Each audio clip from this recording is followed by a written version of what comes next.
Hello y'all! In this video we're going to be doing a deep dive into how to stop caring what other people think.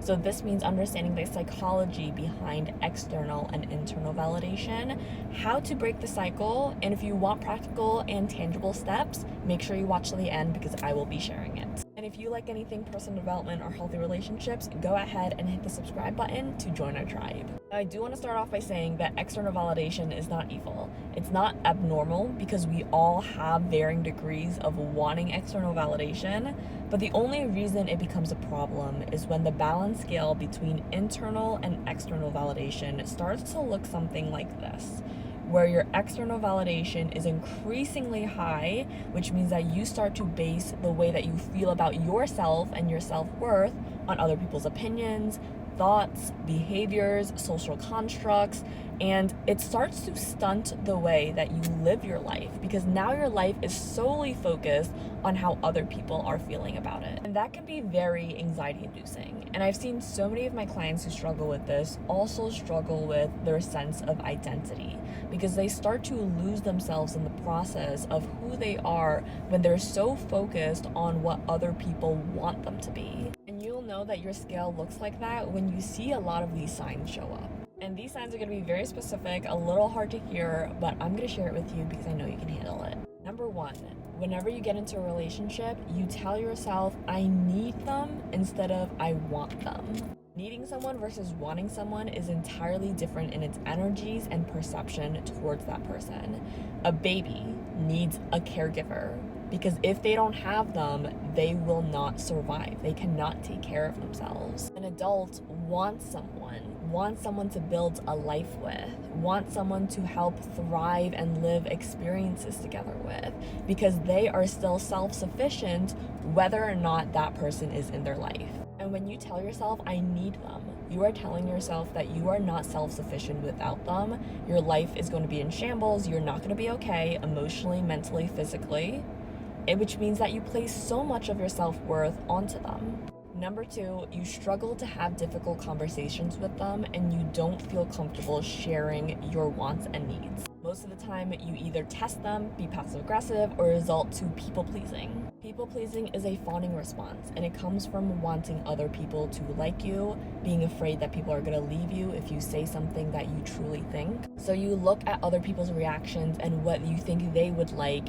and you react appropriately and try to mirror them in order to feel safe, which means we are still putting other people's needs and wants above our own. Whereas direct communication tells the other person, I am going to be truthful with you and honest, but also kind.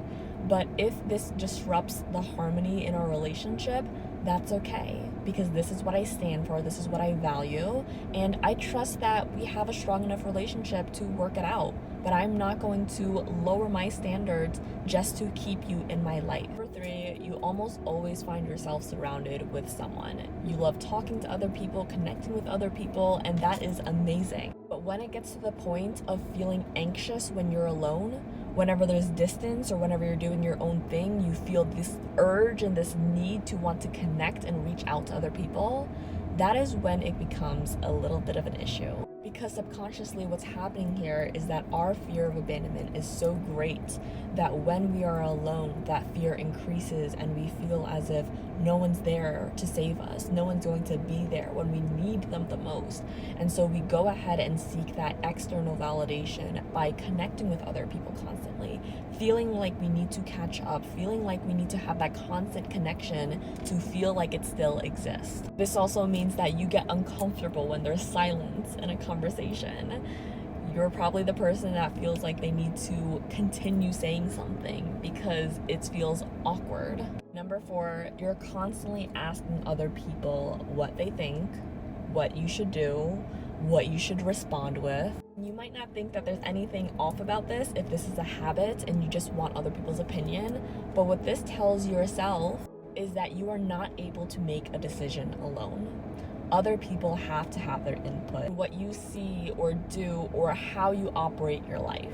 Number 5, you constantly find yourself over-explaining, which means when someone misunderstands you, that brings a trigger within your nervous system, and you feel the need to then start proving yourself in order to feel like your opinion is valid. Number 6, we overshare way too quickly. And the reason why this happens is because when we meet someone new, there's a lot of uncertainty in the connection that you have. And so in an attempt to fast track the relationship and to feel safe and connected, we then start to overshare, maybe even trauma dump, tell them secrets that might not be appropriate for a first meeting in order to feel connected faster. But what we're really doing is trying to fill this void of feeling not enough. Number 7, you're constantly second guessing and doubting yourself whenever you make decisions. You're so afraid to make mistakes and you stay stuck because of it. And number 8, this is going to resonate with some of my more avoidant attachment styles, but you avoid speaking about yourself.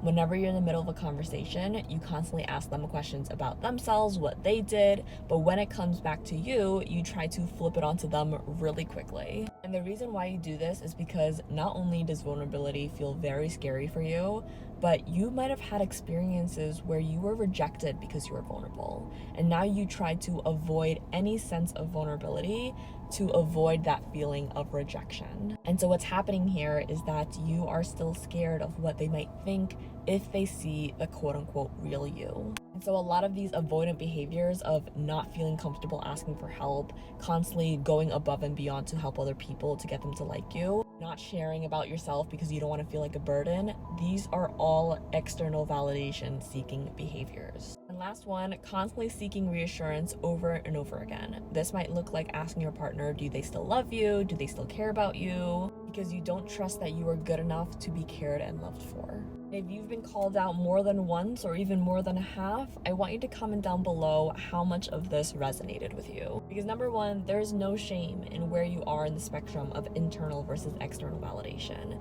I just want to let you know that you're not alone. This used to be me. I used to be the type of person that constantly people pleased, constantly asked what people wanted, constantly felt like I couldn't speak about myself because I didn't want to be a burden and be too vulnerable.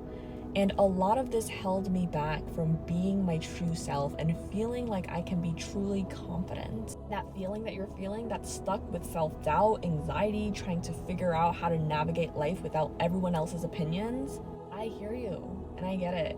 Which is why I want to help you break that cycle, because it can be so freeing when you finally stop caring what other people think.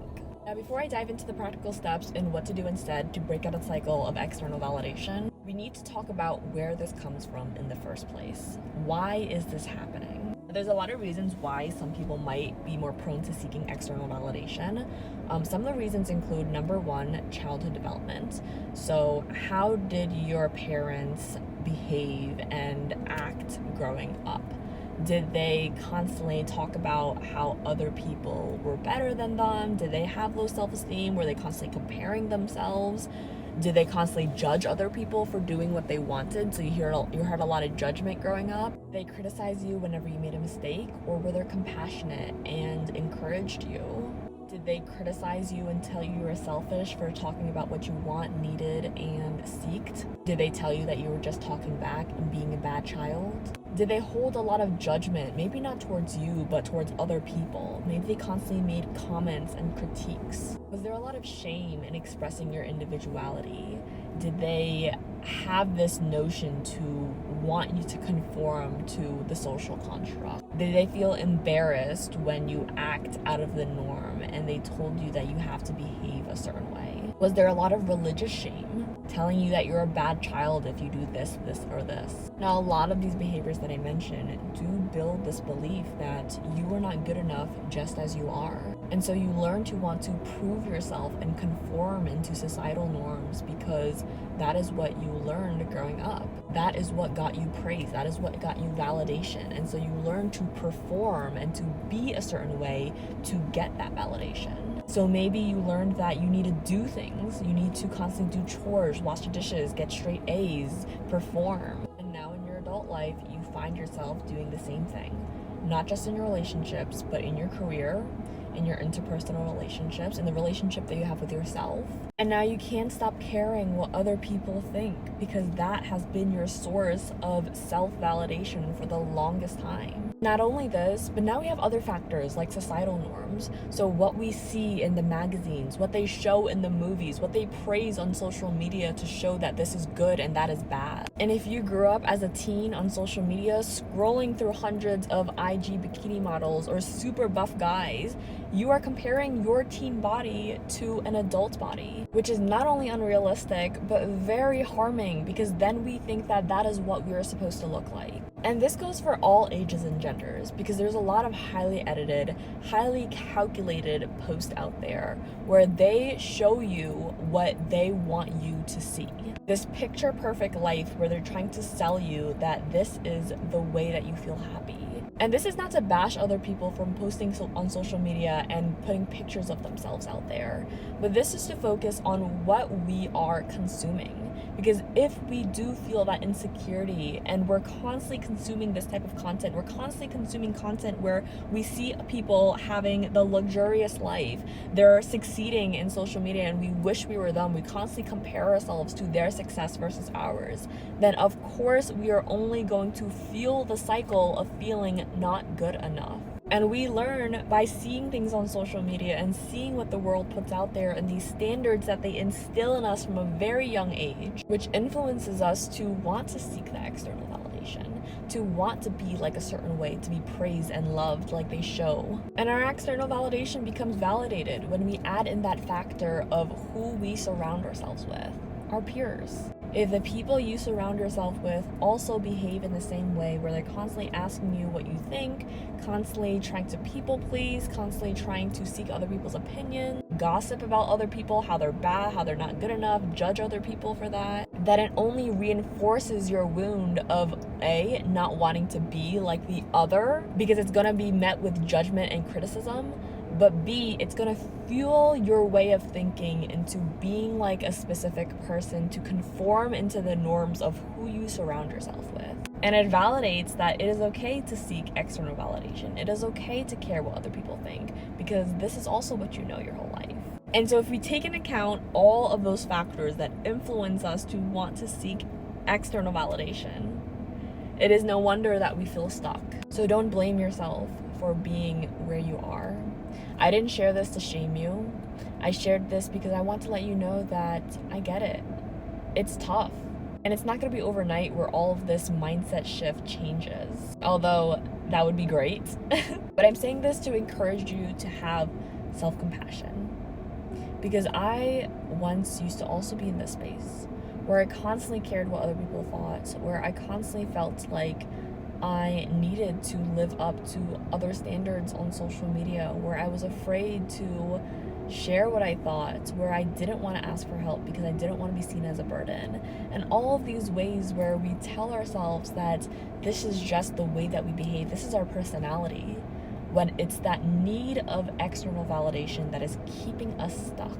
So give yourself grace, because it is not your fault that we want external validation, especially if this is how we grew up, this is what we were surrounded ourselves with, and this is what we saw growing up.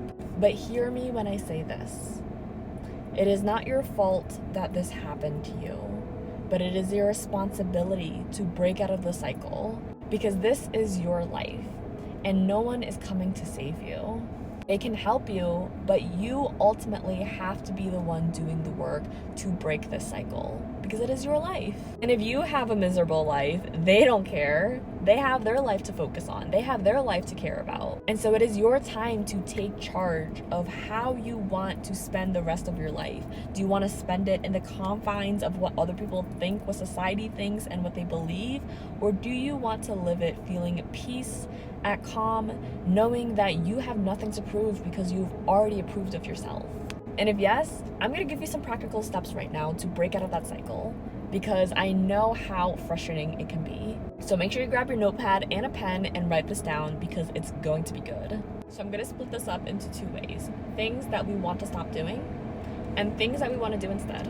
Number one, we want to learn how to stop basing our worth on external validation. So that's all the things that I mentioned before: other people's opinions, other people's thoughts, how good we look, how much money's in our bank account. what our social media post says, what our career title is. All of these things are fueling your external validation. Because these are things of the world. These are things that are easily changeable, easily malleable. And so if we look at our bank account one day and the numbers go low, we feel bad about ourselves. If we get laid off on our job, we feel horrible about ourselves. All of a sudden, we're not worthy anymore. If we break up with our partner, all of a sudden we're devastated because we feel like we don't know who we are anymore. And this relationship one applies deeply with my anxious attachment style. All of these things that are easily malleable, your weights, your bank account, everything that I just mentioned, we want to start focusing on basing our worth on things that are concrete and have foundation. And what I mean by this is getting to know yourself on a deeper level and understanding what your values are,